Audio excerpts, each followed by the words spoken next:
On n'a pas eu besoin d'attendre l'Assemblée des Assemblées pour dire à partir du 6 mai on s'attaque au banques. Nous, on s'en est déjà occupé en fait.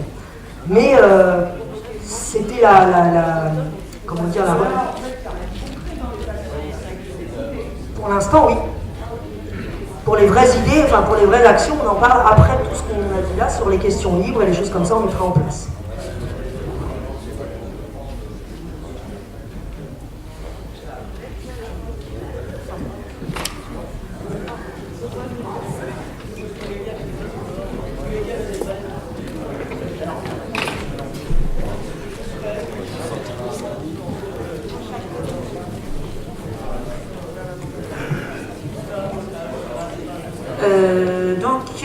On va laisser la parole à Nicolas sur l'Union européenne et du coup il avait à rajouter un petit peu, donc je vais lui laisser parler.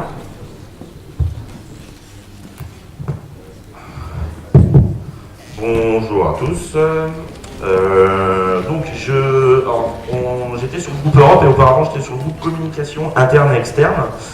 Donc je vais commencer par le groupe communication qui était un des axes de travail de l'Assemblée des Assemblées. Donc ce groupe communication avait pour vocation à proposer des solutions de communication interne et externe au groupe des Gilets jaunes. Il en est ressorti une très mauvaise organisation en interne de ce groupe à l'Assemblée des Assemblées. Donc la grosse thématique qui avait été, c'était les gens présentaient en fait surtout ce qu'ils faisaient au local. Donc moi j'ai noté qu'il y avait notamment beaucoup de communication externe faite avec des flyers, avec des fanzines, avec des gazettes et des journaux faits par les Gilets jaunes. Et il y avait une technique qui, moi, m'avait un peu interpellé, c'est lors des manifestations, ils prenaient des crieurs publics, vous savez, comme au 19e siècle, et ils interpellaient les gens en dehors du cortège, en fait. Ils s'écartaient du cortège et ils allaient vendre leurs journaux. Et ça, moi, je trouvais que c'était une idée qui était sympa, et donc s'il y a des gens qui veulent travailler avec ça, moi, je serais très partisan de le faire. Ensuite, sur la restitution du groupe en lui-même sur la plénière, le rapporteur et le secrétaire de cette commission-là avaient un petit peu fait le compte-rendu un peu à leur sauce, donc il n'a pas été voté à la plénière. Donc on est retourné en groupe de travail. Ça a été un énorme capharnaüm, donc j'ai pas grand-chose à vous proposer. Cependant, il y a une méthodologie qui avait été retenue par 2-3 personnes pour justement construire les outils de communication interne et externe au local. Donc cette méthodologie partait d'un premier point. Il fallait définir les besoins de communication interne et externe. Ensuite, suite à cette définition de besoins, on pouvait construire les outils, les techniques vraiment, pour construire les outils numériques et papier. Et ensuite, et ça c'était le plus important à mon sens, il y avait un groupe de gilets jaunes qui était de Villemomble, je crois, par souvenir. Genre, je sais pas où il vit, et qui disait sur la forme du message, en fait. Comme disait tout à l'heure Marco, nous n'avons pas besoin de leader, clairement. Il n'y a pas besoin. Et ce qui est important, c'est que dans les médias, il faut envoyer les gilets jaunes. Tout à l'heure, madame parlait de « je dois remplir mon frigo ». Voilà, c'est ça le message qu'on doit envoyer sur les médias. Chez Hanouna ou ce que vous voulez, j'en sais rien. C'est des gens comme vous et comme nous tous ici, hein. Si on est là, c'est ça. Et ça, c'était vraiment ce message. Moi, il était beau à en pleurer, vraiment, sincèrement, je l'ai pas, hein. J'ai pas réussi à avoir le texte. Mais c'était vraiment ça le fond du message. C'est des vrais gilets jaunes. C'est après les Ludowski, les Drouet, les Nicole et tout cela, bon, certes, ils sont peut-être utiles, mais c'était vraiment le sens du message. Donc, suite à ça, à cette définition, la méthodologie qui avait été utilisée, on s'est croisé avec Damien un vendredi, on a été prendre un café, et donc Damien nous a fait un bel outil qu'il va vous proposer tout à l'heure. Donc après, vous aurez le droit d'en discuter et de discuter de ça avec Damien. Ensuite, j'ai eu la possibilité de basculer sur le groupe Union européenne. Alors autant vous dire que là, c'était vraiment chaud. Donc là, je vais vous lire, hein, c'est vraiment de la lecture. Donc un groupe Europe s'est constitué le samedi, ça a duré jusqu'à 20h, enfin c'était très compliqué, notamment parce qu'il y avait, tout à l'heure Marco encore une fois, il disait qu'il y avait l'indépendance des partis politiques. Alors autant vous dire que, et là vous en pensez ce que vous voulez, hein, il y avait des gens de l'UPR, clairement, qui étaient là pour vraiment noyauter le groupe sur l'Union européenne.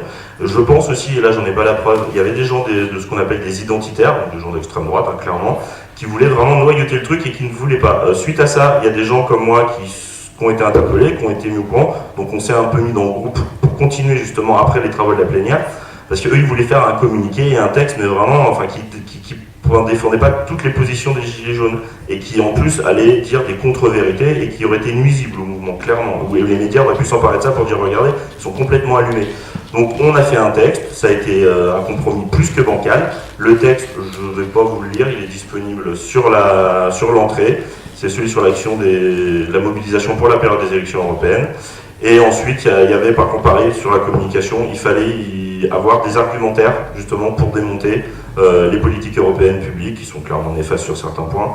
Et là, c'est à nous, au local, de nous approprier ça. Par contre, ça nécessite excessivement de formation. Et là, moi, c'est un truc que j'aimerais aussi mettre en place, avec d'autres personnes, hein, bien entendu, et qui va être repris dans d'autres groupes locaux de Gilets jaunes, bien structurés, notamment à Toulouse, sur des argumentaires pour justement former les gens à ce que sont les institutions européennes, qu'est-ce que sont les traités, qu'est-ce que sont les politiques publiques qui sont menées, notamment qui viennent casser tous les systèmes sociaux et de services publics. Voilà, donc c'était ça le résumé que je pouvais vous faire de ces deux groupes. Voilà, merci à vous.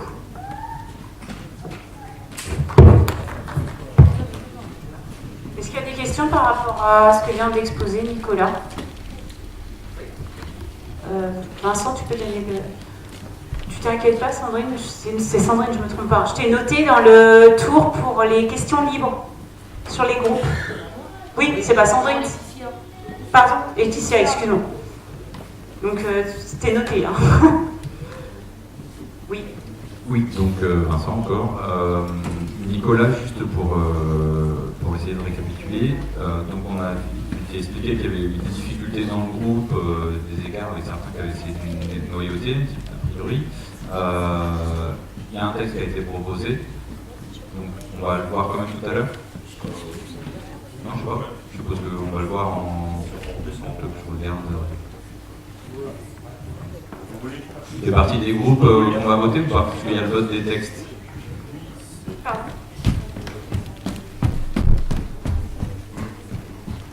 Oui, normalement, on doit voter les textes. Donc, en fait, avant le vote des textes, on va prendre une pause et puis à ce moment-là, il n'y a pas de souci, tout le monde pourra les lire. Non, mais c'était pour être sûr. Oui, non, mais tu as raison de poser la question. Ouais. J'ai pas précisé un truc tout à l'heure. Comme Jeanne tout à l'heure, j'ai été mandaté par l'Assemblée populaire, pardon, je ne me suis pas présenté sur ça. Et sur la restitution du groupe de travail, c'est moi qui ai choisi parce que j'étais plus à l'aise sur ça. Voilà, s'il y a des questions. Et après, juste pour finir, donc ça c'était la deuxième partie sur le texte qui disait que toi, il est un peu bancal, enfin il est un peu fort. C'est mon avis. Oui, c'est ton avis. Et après, en dernier, j'ai pas bien compris pourquoi tu parlais donc de l'argumentaire pour former les gens. C'est un exemple que tu donnes Oui, alors en fait, le truc était de... Mais là, ça serait vraiment très neutre, hein, c'est vraiment juste pour expliquer aux gens. Parce qu'en fait, nous, on avait constaté qu'il y avait un gros manque de connaissance des institutions européennes. Par exemple, on va voter pour le Parlement. Et on faisait le constat, après il y a peut-être des gens plus avancés dans ces connaissances-là, mais on faisait sur le terrain, il y avait un retour, notamment sur les ronds-points, qu'en fait il y avait une demande parce qu'on parle du Parlement européen, mais est-ce que concrètement ici vous savez à quoi sert le Parlement européen et qu'est-ce qu'il fait? Juste on pourrait faire le test là. Levez la main ceux qui savent vraiment ce qu'est le Parlement européen. Voilà. Donc on voit bien qu'il y a... Voilà. Donc après, encore une fois, c'est pas mon avis, moi j'ai été mandaté, je fais le retour. Hein. Mais il y avait une proposition justement de faire des groupes de travail d'éducation populaire justement à la question européenne notamment, et beaucoup sur les traités d'ailleurs. Et c'est pas pour dire les gilets jaunes soutiennent ceci ou cela, hein, clairement pas. C'est vraiment déconstruire les traités et les politiques publiques. Plus, pas moins. Hein. Ah non, je ne dis pas, non, mais qu'on soit clair, hein, citoyen, frère, ou ce que tu veux. Hein. Mais le constat a été fait quand même, et la preuve en est. Oui, on peut découpler, mais moi je parle que de la question européenne, c'était mon mandat et le groupe de travail dans lequel j'étais.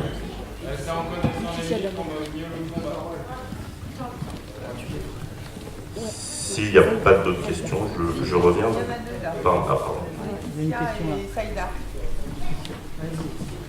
Vous avez été mandaté, je voudrais savoir par qui vous avez été mandaté pour... Par l'Assemblée populaire en fait, qui se réunit tous les lundis soirs à 18h30 à la maison des associations. Voilà. Alors un mandat en fait, c'est-à-dire c'est en termes de démocratie directe, il y a des représentants qui sont mandatés, c'est-à-dire vous avez un mandat impératif et révocable. Bon là, le révocable, il était de fait parce qu'on va pas, enfin moi je ne retournerai pas à la 3e assemblée, donc ce serait une autre personne qui ira pour l'Assemblée populaire. Et l'impératif, c'est-à-dire que moi, je ne donne pas mon avis. Je ne fais qu'un compte-rendu. Je reviens vers vous et je fais un retour de ce qui a été dit. Je n'ai pas donné mon opinion là-bas. Le compte-rendu que je vous ai fait, que moi j'ai fait, que Jeanne a fait, qui sont disponibles sur Internet, qu'on a envoyé sur la mailing list de l'Assemblée populaire, on peut aussi les renvoyer, c'est purement du retour. C'est du secrétariat, en fait. On ne prend pas de décision en notre nom personnel. C'est pas un système représentatif. C'est un mandat impératif. Donc impérativité dit tu représentes, c'est tout, quoi, et tu fermes ta gueule, quoi. Et c'est vous qui êtes les patrons, entre guillemets. Désolé pour le mot patron, c'est Jean Bouche. Du coup, il va falloir quand même se mettre des priorités, parce que voter oui ou non par rapport aux textes qui vont être présentés tout à l'heure, c'est chouette, mais en même temps, il ne faut pas qu'on s'éloigne des actions qu'on a envie de mettre en place, et puis ne pas oublier que la lutte qu'on défend, c'est pour une vraie justice sociale, donc il faut faire attention de ne pas s'éloigner.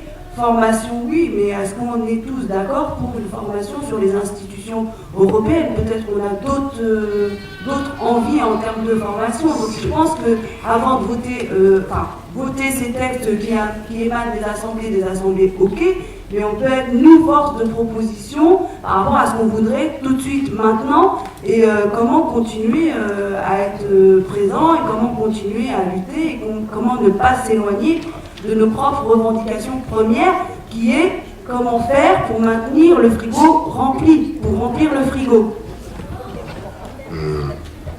Il y a d'autres questions? Je peux répondre en direct à Saïda? Non, mais si je préfère prendre les questions tout ensemble et je fais un bloc. Non, donc pour te répondre, Saïda, en fait, ce texte c'est une proposition. Rien ne nous interdit au local de faire notre propre texte sur les institutions européennes. Et ce groupe de travail sur les thématiques européennes, il ne s'arrêtera pas aux élections européennes, qu'on soit clair. Là, on a un momentum qui nous permet de développer ça. Mais clairement, ces groupes de travail seront toujours disponibles pour les gens. On arrive à 10-15 personnes à chaque fois, on ne va pas se réunir pour 2 personnes, hein, clairement. Hein. Mais ces groupes de travaux ont vocation à perdurer après les élections européennes, qu'on soit clair. Hein. Et sur le texte local, clairement, il n'y a pas de ce texte-là, encore une fois, c'est une version qui est amendable, ou 2, on peut carrément en faire un autre, hein, c'est pas un problème. Hein. Encore une fois, les sections locales, enfin les groupes locaux, les assemblées générales locales sont souveraines, clairement. Hein. Ou peuvent le refuser, clairement aussi. Il peut y avoir s'il y a plein de fédéralistes dans l'Assemblée générale ici, on peut faire un texte qui ira sur la direction. Mais c'est vous, encore une fois, qui déciderez. Par contre, ce que je ne sais pas, c'est est-ce qu'on redescend en groupe de travail pour proposer un autre texte ensuite, avant les votes des textes, ça je ne sais pas. Ça sera à vous de décider, encore une fois, pas à moi. Voilà. Est-ce qu'il y a d'autres questions sur la com, sur l'Europe? Merci. Je vais pouvoir retourner parmi vous parce que je suis un peu mal à l'aise. Ah, pardon. Oui, c'est moi. Vas-y. Alors, en fait, je me demande pourquoi créer une commission si, par exemple, moi, je sens que j'ai un petit problème avec je sais pas, par exemple, le capitalisme. Moi, je lutte contre et je ne savais pas exactement ce que c'était. Donc, j'ai acheté un bouquin. Et j'ai lu, et ensuite j'échange avec les autres. Est-ce que plutôt que de faire des groupes de travail, on pourrait pas, je sais que c'est peut-être pas évident ce que je vais dire, je veux pas que quelqu'un prenne mal, mais par exemple les institutions européennes, si on sent qu'on n'est pas calé dessus, je pense que c'est aussi à chacun de se responsabiliser et de se renseigner dessus. De ce fait, les gens, ils vont peut-être, je veux vraiment pas paraître péremptoire, mais si moi je me débrouille toute seule, j'en sors grandi et ensuite on avance. Alors que le fait des petites réunions, moi j'ai déjà entendu parler de la réunionnite aiguë, je ne sais pas si ça vous parle, mais je pense que s'il n'y avait pas eu toutes ces réunions depuis le début du mouvement, on serait carrément plus nombreux dans cette salle.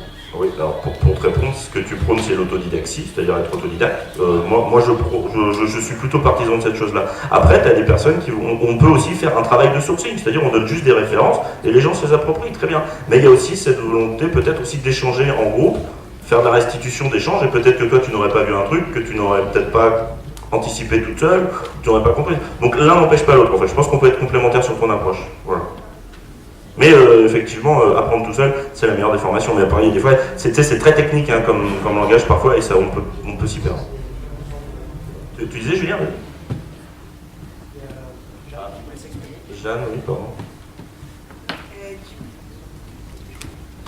Du coup, sur le truc de la formation, moi je pense que c'est assez important quoi, de pouvoir se former. Alors, pas forcément tout seul, parce que des fois c'est chiant et qu'en plus c'est galère, on comprend pas forcément tout et tout.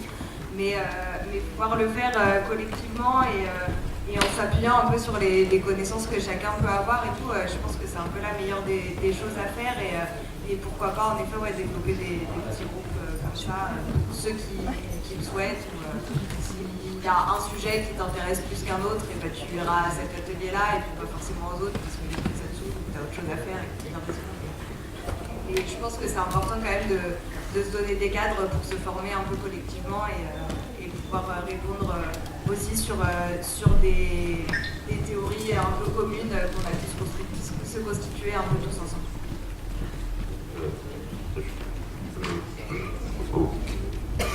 On a terminé sur d'autres questions peut-être. Alors désolé, je vais en prendre 2 petites secondes. J'ai oublié de vous parler, en fait, il y avait une proposition d'action qui était proposée justement à l'ADA dans le cadre des élections européennes. En fait, et là j'ai un trou, enfin on en a tous un. Est-ce que le 26 mai ou le 1er juin, voilà, c'était ça la question, il y a une action qui va être menée à Bruxelles, de l'ensemble des pirates en France et en Europe apparemment, pour aller à Bruxelles, dans le quartier du Berlaymont, en face de la commission. Donc il y a une adresse mail qui est tousabruxelles@riseup.net, il y a un site internet qui a été monté, et je crois que c'est le 1er juin. Donc s'il y a des gens que ça intéresse d'aller contester physiquement, parce qu'il y a des gens qui ont besoin de faire des actions, d'aller à Bruxelles et de dénoncer les actions. Donc il y a une adresse internet et il y a un site qui est disponible pour cette action-là spécifiquement. Voilà, merci à vous, j'ai été trop long, merci. Alors c'est quoi là? C'est le moment où les syndicats et les partis politiques ils viennent pour voir s'ils peuvent faire des adhérents ou on continue le truc là? Pourquoi par rapport quand j'ai parlé du PR et des identitaires tout à l'heure sur le groupe de fac, moi est-ce que j'ai parlé j'ai parlé de quoi là? Non, mais les gens le savent, Benji. Est-ce que je suis... Mais non, mais c'est pas du tout le but. Arrête, Benji. Ne rentre pas sur ça. Non.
vous faites des retours, il n'y a pas de souci.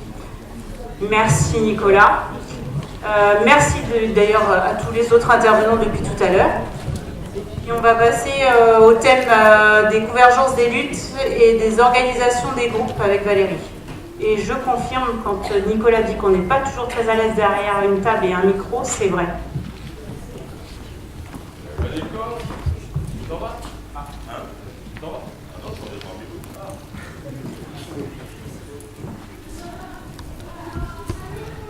Donc, moi, j'ai donc assisté au groupe de travail sur la convergence. Donc, il y avait pas mal de personnes. On était une trentaine à discuter du vécu de chacun sur différents départements. Alors, ce qu'il en est ressorti de manière générale, c'est que la convergence syndicale était assez difficile à mettre en place. Les gilets jaunes étaient assez demandeurs et essayaient de les rejoindre. Mais des fois, en arrivant sur les manifestations, on avait du mal à se mêler à eux ou alors ils étaient carrément reboulés. Par contre, il y avait quand même des syndicats depuis le début du 17 qui suivaient et qui soutenaient beaucoup le mouvement. Pour ne pas les nommer, il y a Solidaire, FSU, donc qui sont très très actifs sur le terrain. Et on les en remercie bien sûr. Par contre, sur le 1er mai, à l'époque, on ne savait pas s'il y allait y avoir convergence ou pas. Aux dernières nouvelles sur Paris, la CGT a fait un appel aux Gilets jaunes de les rejoindre. Mais par contre, pour l'instant, il n'y a pas de parcours qui ont été annoncés. Alors, je ne sais pas s'il y a des personnes qui ont des informations là-dessus. Moi, j'en ai pas trouvé encore. Bon, sûrement, oui. Donc au niveau des syndicats, moi j'avais pas plus d'informations. Au niveau de la convergence écologique, elle fonctionne de manière quand même plus sereine, avec des appels nationaux souvent soutenus par des associations comme Alternativa. On y maintenant, nous en Sarthe, on a déjà fait 3 actions avec eux. Ça fonctionne pas mal et la population a l'air d'être assez ouverte à cette démarche. Par contre, il y a toujours la problématique de bien réussir à associer le discours écologique et le discours gilet jaune, avec le pouvoir d'achat, la taxe carburant, etc.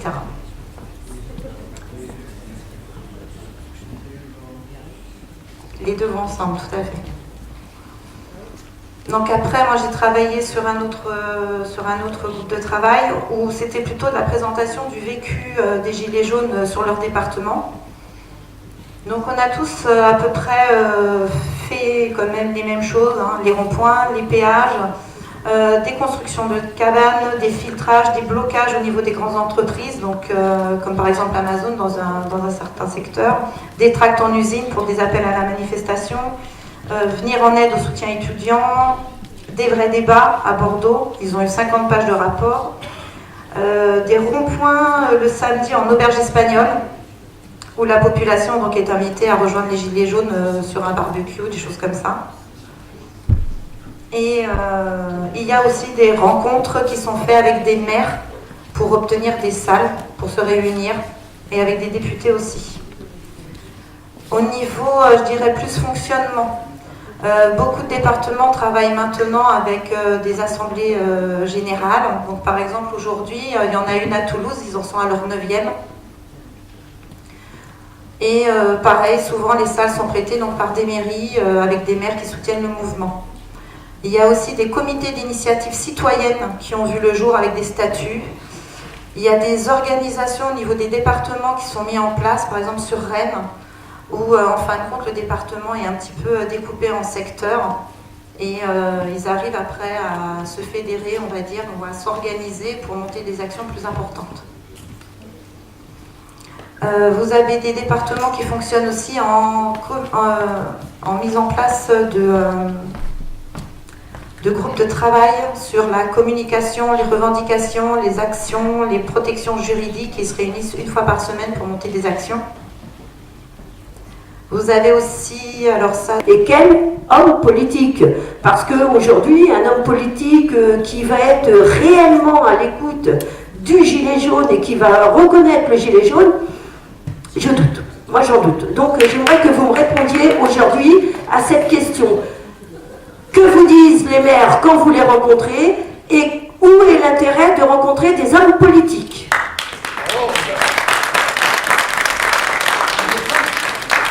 Oui. On fait tous de la politique là aujourd'hui.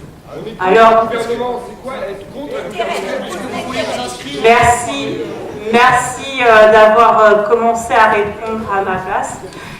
Oui. Alors, si on regarde,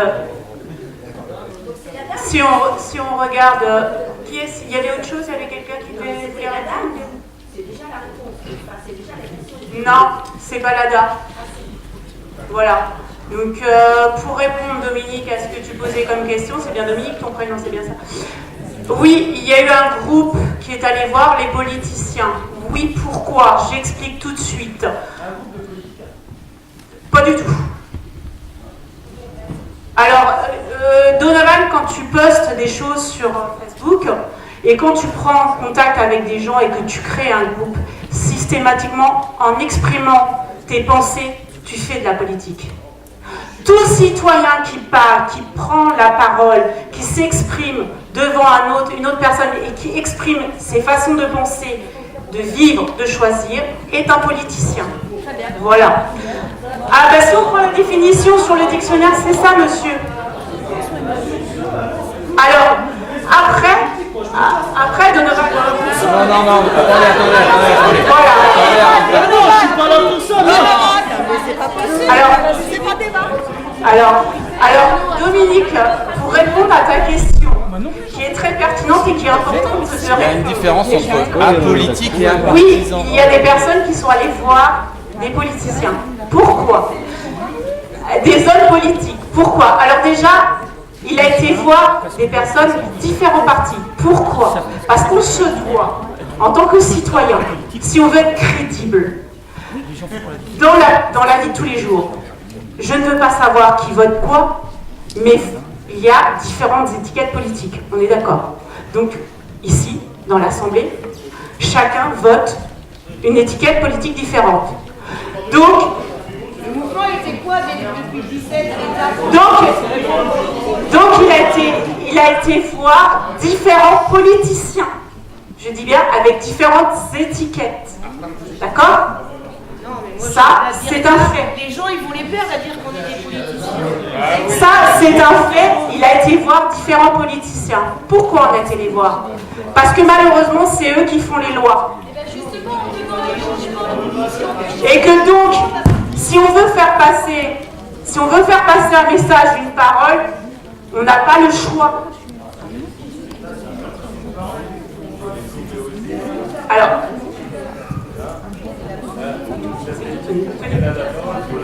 vas-y, il y a Tony qui veut s'exprimer. La démocratie, c'est le pouvoir du peuple et pour le peuple. Oui, c'est vrai. Parce qu'il y a Tony. S'il vous plaît. Il y a Tony.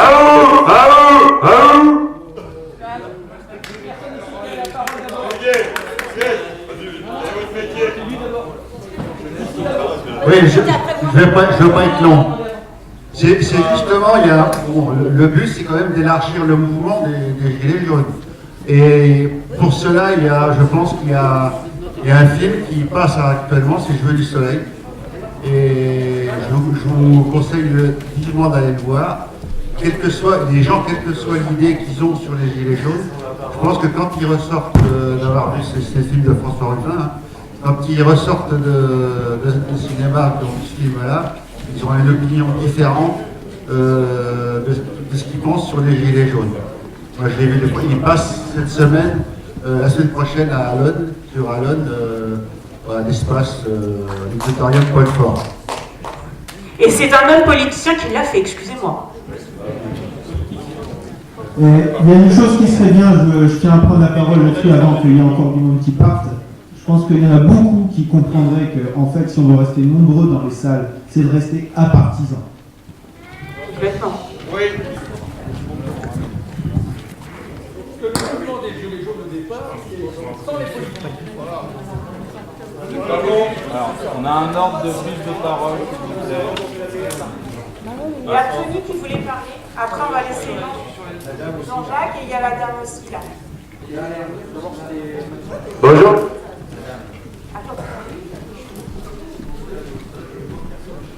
T'en es où là? On y va? Vas-y Olivier. Ouais. Donc voilà, je suis en train de regarder tout ça. On est depuis le 17 à se geler les pieds pour le pétrole. Moi, je vois pas les gens revenir. Et puis aussi, surtout, je voulais parler au niveau des actions. Certaines sont organisées et après annulées par des gens qui gardent sous le manteau les informations des personnes qu'on doit aller voir. Alors moi, je regrette, mais je vais aussi dans le sens de gens qui me correspondent. Et quand quelqu'un ne me correspond pas, j'arrête. Donc moi maintenant les actions, je les mène sous le manteau. Je donne plus aucune information. Je dis juste je vais faire ça, j'y suis. Et quand je suis quelque part, je dis on va quelque part, j'y suis. Alors que certains disent on les voit pas. Donc hier ça s'est très très bien passé. J'ai ressenti le mouvement des gilets jaunes, de la RAF revenir. On est tous ensemble soudés. On les a empêchés de nous empêcher de manifester. Donc c'est des actions comme ça qu'il faut faire. Et maintenant, moi j'en ai marre des discours sur le net où il y a des gens qui parlent « Ouais, les gens, à la place des gilets jaunes ». Non, on est gilets jaunes, on se situe. Et arrêtez sur Internet d'essayer de défoncer des actions qui sont mises en place juste parce qu'il y en a certains qui ont un ego surdimensionné. Les gilets jaunes, on revient à la base, on va bloquer le pétrole et les stations les plus chères. Les stations les plus chères, c'est là où les plus riches peuvent acheter de l'essence parce qu'on en a marre de bloquer les stations qui sont pas chères parce qu'on a tous besoin d'une voiture pour aller bosser. Même si on est pour l'écologie, on est obligé. Et Monsanto, s'il a fait quoi? Macron, il lui a tout donné. Et il fait que ça, les banquiers, ils donnent tout. Et nous, on a quoi? Que de la merde. On a des APL qui baissent, je vous le rappelle. On a des pensions d'invalidité, d'allocation d'adultes handicapés qui sont à, tu vois, minimum 400. Tu fais quoi 400 € quand tu as une maison à payer? Et quand tu es chez Arjowind, que tu t'es suicidé, on n'en parle pas. Et quand tu es dans l'agriculture, qu'il faut que tu continues à prendre des graines du laboratoire ou de ceux, les ensemenciers, qui te laissent pas la possibilité de refaire une agriculture humaine, moi je dis c'est lamentable. Donc on va pas se prendre le chou sur des trucs qui veulent dire n'importe quoi. On y va, on est dans la merde, on y va, faut pas lâcher, on lâche rien. Olivier, je te rejoins complètement sur ce que tu dis. Mais si on est là, c'est qu'on le vit tous. D'accord? Donc je te rejoins, Olivier. Arrêtez! On est là. Alors, est-ce qu'il y a... Attends Olivier, 2 secondes.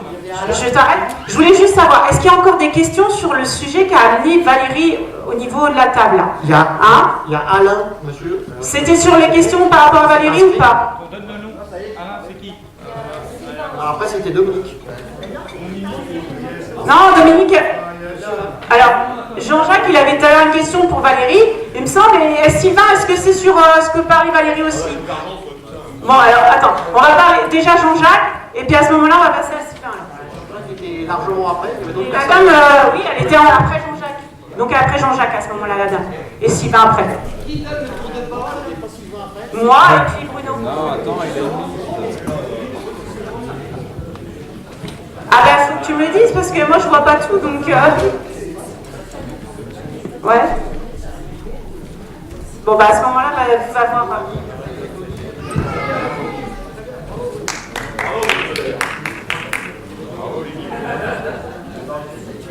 Donc, vas-y. Pourquoi je disais tout à l'heure que les gens, la politique, bon, c'est une chose, tout le monde fait la politique, c'est sûr. Mais au rond-point, on ne s'occupe pas de l'étiquette d'un tel ou d'un tel. Au rond-point, les gens sont pour se battre pour avoir un meilleur... partisan. Voilà le problème, c'est que les gens qui sont au rond-point, c'est des gens qui sont traités, c'est des gens qui sont des partisans.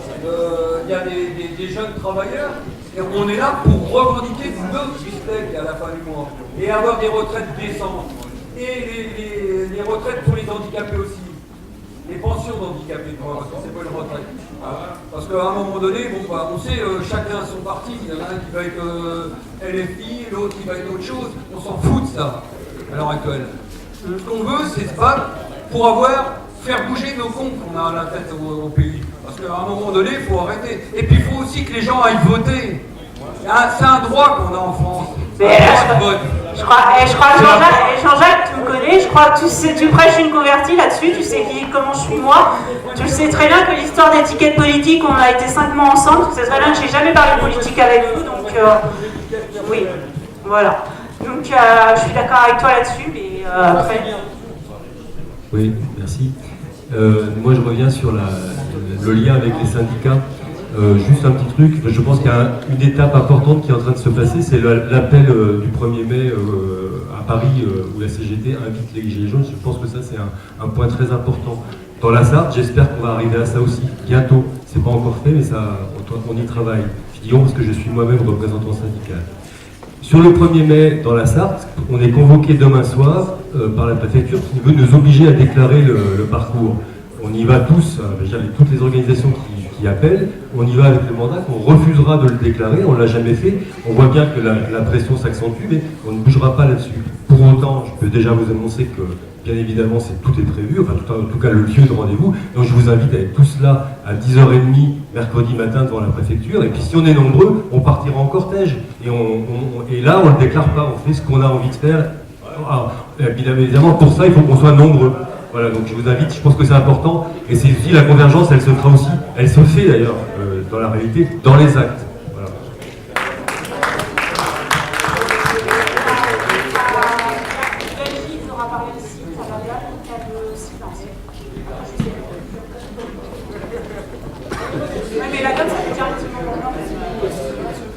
Oui, moi j'écoute ce que vous êtes en train de dire là, les revendications. Merci. Les revendications qu'on a tous, mais qui sont toutes des revendications qui nous sont accordées par le Parlement. Mais ce Parlement-là, il est aussi, il travaille avec une constitution. Et cette constitution-là